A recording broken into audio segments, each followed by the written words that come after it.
Crispin Orthotics provides an orthotic service and products to the National Health Service and to private patients. The industry for orthotics tends to be quite traditional in manufacturing.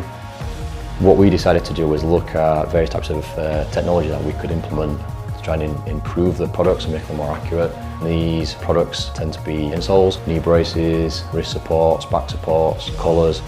3D printing allows the creation of products that we've not been able to manufacture previously.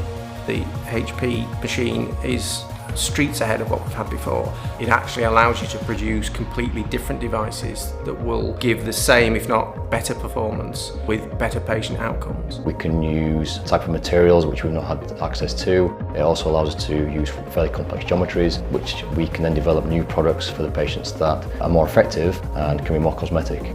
The fact that we can make them much more minimal but keeping the same strength, so we can create much more modern looking things, stronger things, but reducing the bulk and generally improving cosmesis in people's lives.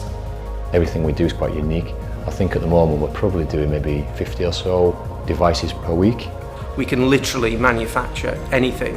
It has been nothing short of a real eye-opener. I think in 12 months' time we'll be doing things that even now we have no idea that we can manufacture. It really is that revolutionary in the orthotics industry.